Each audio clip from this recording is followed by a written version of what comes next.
is Candace Owens. You can check her out on Twitter at RedPillBlack. The YouTube video, which shot to prominence a few days ago in the aftermath of Charlottesville, was entitled, "I Don't Care About Charlottesville, the KKK or White Supremacy."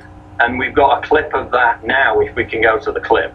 Obviously, the media's fault. I mean, the media is creating this entire narrative, and it is crazy, absolutely crazy to me that people have not figured this out yet. I mean, why do you think we didn't hear a single thing about David Duke, white supremacy, and the KKK the entire time Obama was in office? You think that they were all hiding underground, waiting for the next white president, meeting by the light of the moon? Do you really actually believe that they weren't still meeting, holding protests, having rallies and marches? Maybe the media wasn't covering it. Use your brain. Candace Owens with a viral YouTube video. She's also an entrepreneur and a public speaker. Candace, welcome to the show. Thank you guys for having me. Now, before we get into the Charlottesville stuff, your Twitter bio, and I like this, it says, "Force-fed the red pill, kinda liked it." Now, if we go back a couple of years, you actually started out, not to be rude here, but you started out as something of a social justice warrior, or at least you were accused of being one by some people. Tell us about social autopsy and how the fallout from that changed your entire perspective. Right, so I mean, it's a big story. I'm going to sort of try to give you the shortened version here so we don't use up all of the time here. But basically, I created a platform somewhat naively about something that I was passionate about, which is just children that are armed with social media and have cell phones. They face a different set of rules, and they go through something that you and I didn't experience when we were in school. I really do think that cell phones and social media can be dangerous, which is why we're seeing so many young kids ages 11 and 12 committing suicide over things like Snapchat. So my goal by creating this sort of passion project was to kind of sort of monitor their behavior on social media in a way that would give them a little more responsibility at that age. Unfortunately, I landed myself directly smack in the middle of the Gamergate scandal. I knew nothing about SJWs.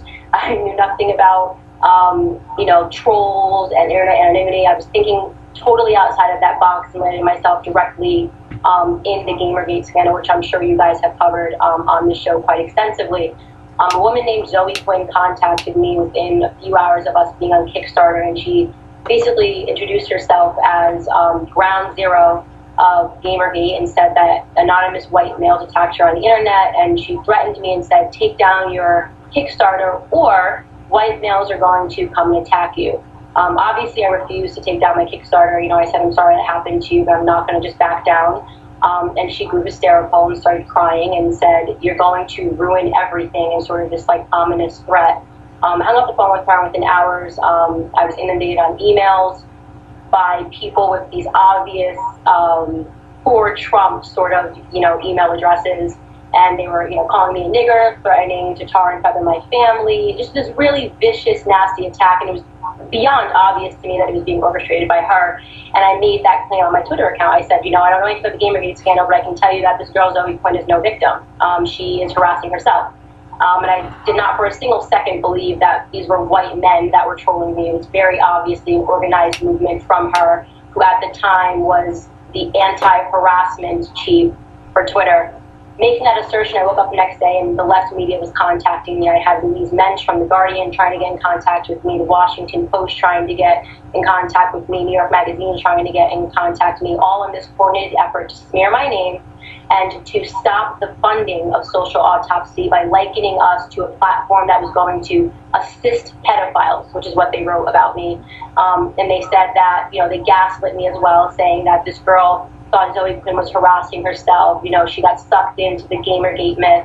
And it worked. The people that were once interested in funding us were kind of scared to touch us at that point. When you see any company that's being associated with the word pedophile, you back off. So miraculously, people that were reaching out and telling the true story of what happened was Breitbart, people like Mike Cernovich and the Ralph Report, publications and people that are white nationalists were stepping to the plate and defending an African-American entrepreneur who they Paul told me, we disagree with what you're doing entirely, but what's happening to you is wrong. So obviously it threw me down the rabbit hole. I considered myself a liberal at that time, and I woke up. I was force-fed the red pill. I was forced to face the fact, which is that there... By the way, Candace, I know about your story, but this is riveting. I want to beg you to come on the full show sometime with Paul and I and share these stories, because I didn't believe it till I saw it protesting the KKK and stuff on video 18 years ago. Later you learn it was actually leftists leading it. White supremacy was so unpopular that 9 times out of 10, it was literally run by the Southern Poverty Law Center or a big foundation or the ADL. They've since been caught doing it, but it just shows how they tried to set you up, bully you, to make you their cause celeb, and you would have never even known it. Wow. I mean, it's amazing that you sensed it, though, and realized something was going on. How did you sense it? Because this is how they do it. When people show up at liberal colleges, whether it's in the UK or the US or Canada, they herd everybody in when they're 18 and say, there's white supremacists on campus. Get in here. We'll protect you. This is on the news. And they call you in and then put you into a cult in the name of protecting you. That's how gangs work in bad parts of town or prison. They say, you got to be in our gang or you won't be safe. The Aryan Nations, the black nationalists, whatever. Literally, this is cult programming that you expose going down the rabbit hole. I know I'm jumping in, but Paul, what a great guest. Right. And Alex, I just wanted to follow on from that by asking Candace. I put up a cartoon on my Twitter page yesterday, and it shows a donkey in a suit, obviously representing the Democratic Party, standing in front of a graveyard entitled Chicago Murder Victims, a graveyard full of headstones. And the donkey, Candace, is saying, good news, we removed all of the Confederate statues. Now, of course, this is what you touched on in your viral video. If the left, and this is what Charles Barkley, by the way, was called a white supremacist for, but Candace, if the left and the media really cared about black lives, what would they be telling black people to get energized about? Would it be the fact that 900 black babies are aborted every day in the United States? Would it be the fact that 93% of black murder victims are killed by other black people? Or would it be 200-year-old statues, Candace? Absolutely, you're right. It's a total distraction. They don't care about the black community. They care about the black vote. The things that are affecting us, which you mentioned, is the fact that there is black-on-black crime. Upwards of 90% of the people, black African Americans, that are killed by black people. So crime, education statistics, the prison system, which was basically built by the Clinton campaign, which is why, to me, it's the most fascinating thing in the entire world to learn. Exactly. The tripling of the black prison population happened since 1993, with the Clintons saying, we're going to bring the super predators to heel, and then they've got the nerve, a heel like a dog, they got the nerve to say Donald Trump is the bad guy. Correct. Absolutely. So it's a tactic. They use us every 4 years, to shepherd our votes in the Democratic Party, and they're widening their net now. Now they're using trans people and lesbian, bi. If you're a part of any category, it's all identity politics, and they're using you to feel like you have to care more about the social issues that they themselves are creating, okay? They are funding these protests. They are funding black people getting arrested, and people don't understand. You get arrested protesting like an animal, that's on your record forever. So these black people are going to have difficulty getting jobs, getting into schools, but they don't think that way because, as you mentioned, Alex, they are young. They're all passion and zero intelligence because they don't have real life issues like a mortgage. And it's easy, I guess, for them to just believe that everybody they've ever known is a white nationalist and a racist. And exactly. And there are some white nationalists and racists out there. Usually they're very poor, mentally ill people that blame everybody for their problems. But what's incredible is it turned out that in Charlottesville, indeed, the entire leadership of the white supremacist groups were, quote, former Obama and former Black Lives Matter and former Occupy just a year ago. No, they weren't just former. It was, and they had State Department officials out there, the first people on the news, directing it all. I mean, it is just amazing how they stage this stuff. It is amazing. And so, for me, did they kick me down? Absolutely. But the problem is when you try to kill somebody, you better make sure they're dead. Okay, so unfortunately, by the end of social autopsy, I was clinging to life support, but I'm back, and I'm back with a vengeance, and I'm going to make sure that I reach out to every black person in every community to wake them up to this disgusting liberal lie and mass brainwashing, and that's it. They picked on the wrong. Paul, I'm going to shut up for your amazing guest, but Can you get her to recap for people that might have missed that, how they tried to intimidate her with their own threats? First, they reach out as the savior. I'm the savior, and you're going to work under me. Obviously, that woman is just a cutout for a larger intelligence op. That's in the WikiLeaks, large tech companies. And then she gets attacked. She's supposed to go, oh, you're my savior. That's like somebody on the side of the road, a good-looking woman with her car broke down, and you pull over and you get mugged. I mean, this is literally scams. This is sensational, Paul. Well, I'm sure Candace will explain it better than I, but that was what gave her the red pill, right, Candace? The fact that you were basically bullied, intimidated by these people who were supposedly on your side to begin with, again exemplifying the fact all they're interested in, Candace, is power. It's not about protecting minorities. It's about furthering their own political agenda, correct? Absolutely. It is all about power. Speaking of Kanye West, do you think he's starting to wake up? He's been awake. I mean, I'm the biggest Kanye West fan. Kanye West has never subscribed to any type of politics. You know, it started with people didn't understand what he was doing when he snatched the trophy from Taylor, Swift on stage, and it seemed awful because she was innocent, but he was saying something that needed to be said. And so maybe, I even bought into mainstream hype attacking him because the more I learned about him, he was willing to march in there when everybody's against Trump in front of everybody. Yep, he's a genius. Kanye West is a genius, and he's never subscribed to groupthink. He's never subscribed to identity politics. And I wrote very early on before I got involved in politics, if you consider yourself a fan of Kanye West, there's no way that you cannot be supporting Donald Trump. Because what they're both doing is sort of slaying this idea of groupthink, this idea. And again, I was conned that he was bad, but the more I researched, the guys, they ate for him in a mental hospital. They're so scared of him, Paul. No, exactly, and that's what I wanted to get onto with Candace, because I read an interview with you, Candace, where you talked about being bullied for, quote, acting white. Now, this is something that I wondered about and wanted to investigate for a video, is, the influences on black people of popular culture, of the fact that a lot of it went in the direction of, gangster chic in the late 80s into the 90s in terms of rap and hip-hop music.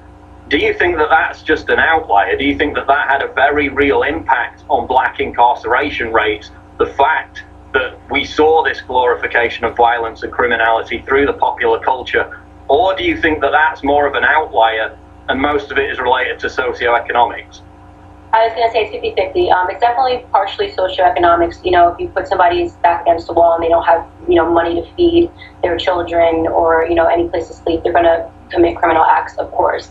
But these criminal acts are being glorified in the media. This is how the media presents black people always, right, as these gangbangers. You don't see people like me, and there are millions of black people like me who are super intelligent, who don't subscribe to this sort of, gangster mentality, but that we're not given a voice. Instead, Black Lives Matter is given a voice. These people who write these absurd list of demands are given a voice. And that does seep into your mind that, this is just brainwashing. Everything is brainwashing. So they start to think, okay, well, I'm committing these crimes, and me committing these crimes, it's kind of cool. So it's 50-50. One bleeds into the other, I think, for sure. No, I mean, that's what I've noticed, Candace. They seem to reserve the most hateful vitriol, I'm talking about the old left, for smart, educated, successful black people. I mean, The Root, which is a black publication, far left, came out and called Charles Barkley a white supremacist because he said black people should focus more on education and financial success than getting angry over 200-year-old statues. Now, you also covered in the video the fact that your everyday life, your day-to-day activities, you just don't see this race hate, in your interactions with ordinary people. America had 8 years under Obama, a black president, when we heard virtually nothing about the KKK, nothing about white supremacists. Why are we suddenly wall-to-wall hearing about it now? Because the media is trying to teach people a lesson. You didn't vote the way that we told you to. Obviously, they wanted their money was invested in Hillary Clinton. Okay, they spent a lot of time dedicated to labeling Trump as a racist, a sexist. I mean, a rapist at one point. Anything that ended with an ist, Trump was labeled, and they thought that they had the election in the bag, and they lost the election. So what are they going to do? They're going to try to make it seem like all of their baseless threats are real. So now they're going to follow KKK's every move. They're going to follow these sort of extremist rights who represent this much of the population to say to people, look what happened. We warned you that if you voted for Donald Trump, this is what was going to happen. They're going to realize this nightmare. They're going to attempt to, at least, by creating little snippets of day-to-day life that don't represent what the world actually is today. And unfortunately, the majority of people don't know how to think for themselves. So where does it end? Because you don't want to be called a racist. Everybody kind of keeps getting in line and going along with it. The Republicans get in line with it. And as you experience yourself, we've tracked the ISPs. I've got to do another video on this, on the comments where there's all this race stuff going on. They'll have the white supremacist and the black supremacist, and it's the same IP addresses with a bot just running race garbage to get everybody fighting with each other. Right, absolutely. Where it ends, people like me, educated Black people, have to stand up, and we have to start speaking out. And I appreciate these characters like Charlie Kirk and Milo Yiannopoulos who go out on campus and they speak up for conservatives. But it's not about going on these campuses and speaking to conservatives. It's about going on these campuses and speaking to liberals. And that's something that white people unfortunately can't do without being able to white nationalist. But you're going to be hard pressed when you dig into my family and where I came from to label me a white nationalist, and the things I have lived through label me a white nationalist. So it's incumbent upon people like me, okay, who have the street cred, to get out there and start educating our people to wake up from this dream, this complete lie.